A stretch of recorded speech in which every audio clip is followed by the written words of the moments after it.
one thing that the visiting professor had to say was that there was a lack of energy in the group. So you guys need to exude confidence and excitement about your product.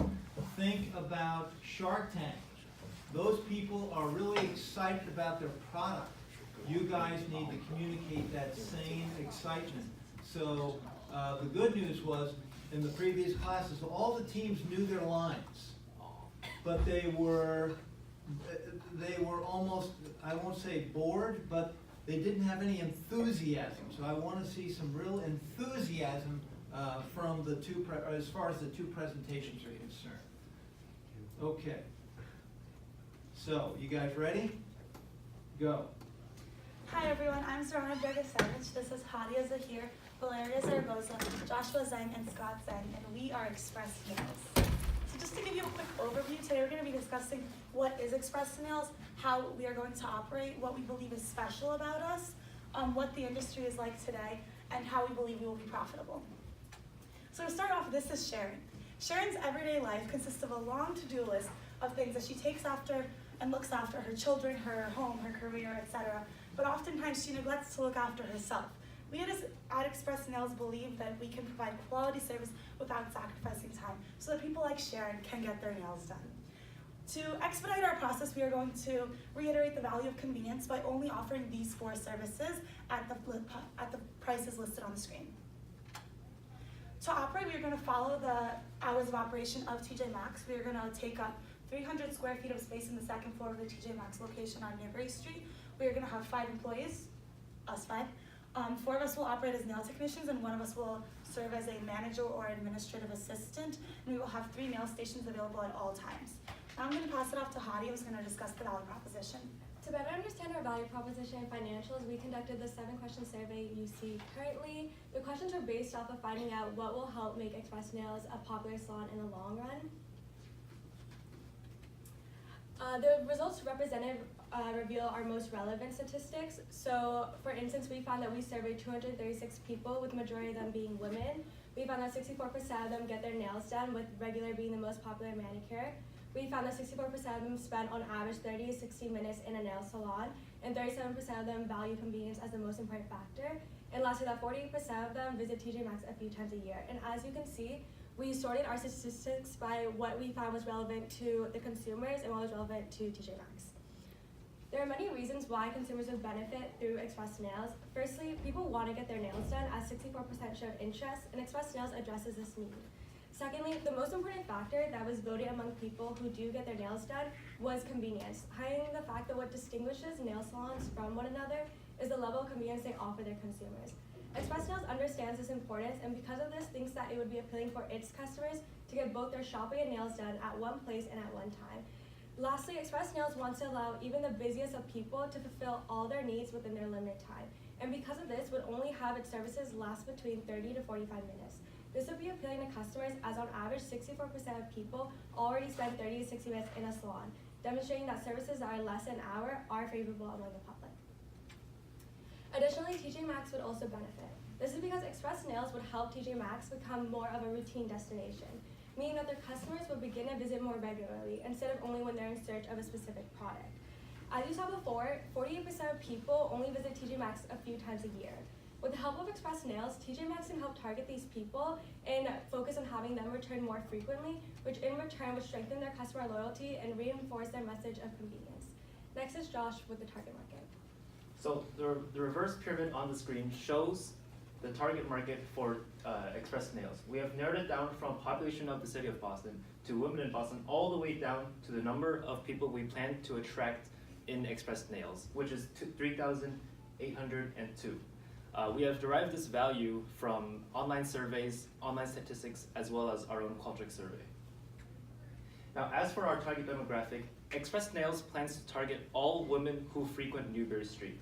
This is because, as you can see from the graph, women across all age groups enjoy getting their nails done, and as such, we have purposefully selected to have a broad age group, age demographic. This chart is from 2017, and it demonstrates spending on nail salon services in the US in terms of billions of US dollars. as you can see, from 2009 to 2017, using the growth rate formula, which is present value minus past value over the past value, through 2009 to 2017, there's been an annual growth rate of 5% in the industry. Now, if we continue this trend to 2021, the spending per year will be up to $9.5 billion US. Next will be Valeria to talk about financials of TJX. To begin discussing our financials, we have a table detailing an overview followed by how we estimated expenses and revenues. For the first 2 years, we are negative, and for the third year, we intend to be profitable because revenue is based off of volume, and as our volume increases, we intend to be profitable. For revenue, we calculated total revenue by adding up total product sales revenue and total service revenue. Service revenue is the average price of our services times the volume of projected customers we expect that year. And for the first year, it comes out to 1 person an hour. For year 2, it's 2 people an hour, and for year 3, it's 5 people an hour. And product sales revenue is the price of our nail polish, which is $7 times 10% of the volume we expect that year. So this is an overview of our expenses. As you can see, our greatest expenses are wages, as each of us will be paid $20,000. The rent in TJX is calculated using the formula of a base rent. We calculated based on operating expenses for 300 square feet and adding that to a percentage of our revenue, which is why it significantly increases by year 3 as our revenue will increase. In year 2, we intend to occupy an office space on Newberry Street for less than $700 a month. That office space is also 300 square feet on its own, and it's about $25 a square foot annually for the space. Additional equipment will be purchased for the majority in our startup and year 2. All our inventory that we plan to sell, like the nail polishes we will be selling as product sales revenue, will be purchased during our startup phase, and we also intend to pay for all of us to be certified in beauty school. Next is Scott with the competitors in the area.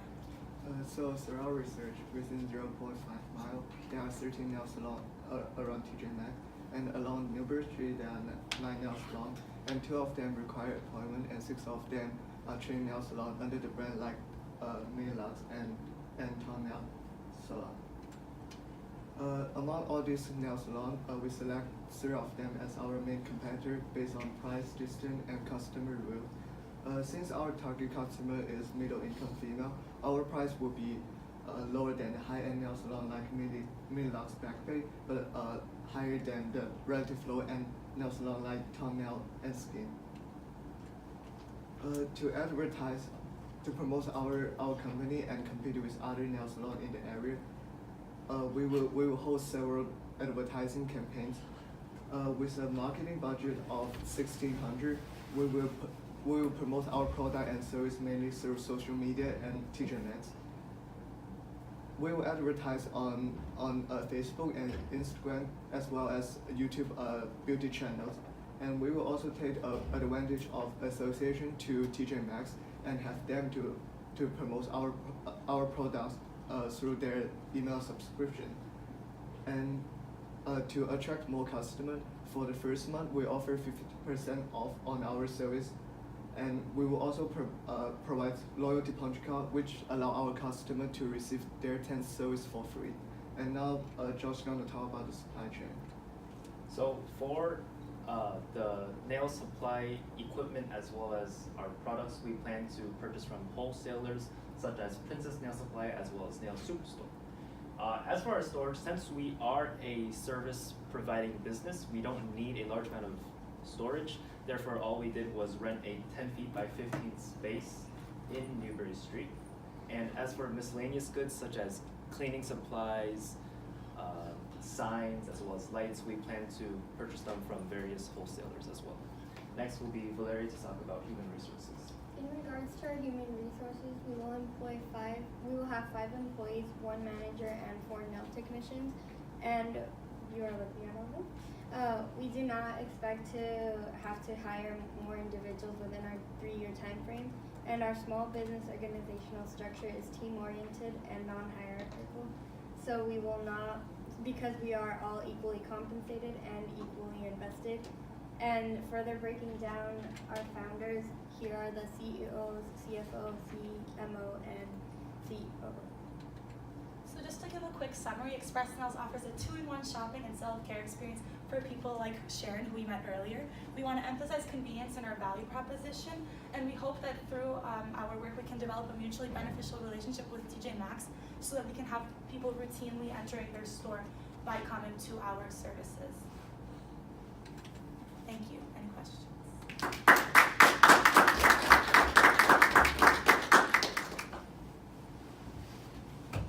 Okay, each team should ask at least one question.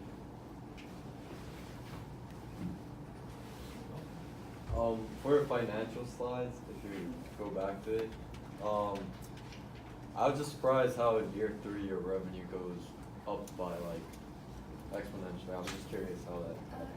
Yeah, for revenue, so since we multiplied it by the volume of people we projected would increase, and we found that volume by multiplying the year 1 times the 64% of people that said they get their nails done, which is from our Qualtrics, times the 14%, which value convenience, which just means they would come more often for us. And so we divided that by 2 because then we projected half the people would come, and then we just added it to the previous year, and that's how we got it. And additionally, we took into account that the industry grows about 5% every year, so we also have that number in there, so Right. it's like a crazy formula. Yes? If your revenue is increasing in year 3, why do your expenses go down? Because Well, the majority of our expenses are early on because, for example, like buying the furniture and stuff like that. So by year 3, our expenses broken down mainly just remain like maintenance and wages because we're no longer buying like additional furniture.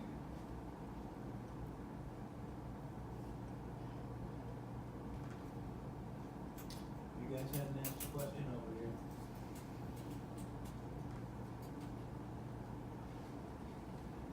Yes. Wait, so do you have like a number that how much does it cost like for each person to come? Like each time they get average number of yeah, it's the service. Do you mean like the average price of our services? yeah, like the revenue, like one person, yeah. We just averaged all the services, which came out to $30.25.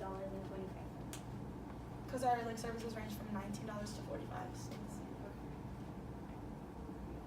yeah. I noticed on the one slide where it says 1 manager and 4 nail technicians.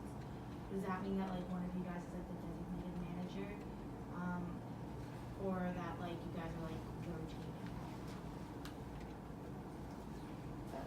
We were just planning on having 1 manager the first 2 years, and then by the 3rd year, since we're projecting 5 people per hour, like the manager become a nail technician also. Yeah, Scott's just gonna answer the phones for a while, and then once we get busier, because we're all gonna be certified, we took that expense into account. Okay. Any other questions for the team? Okay.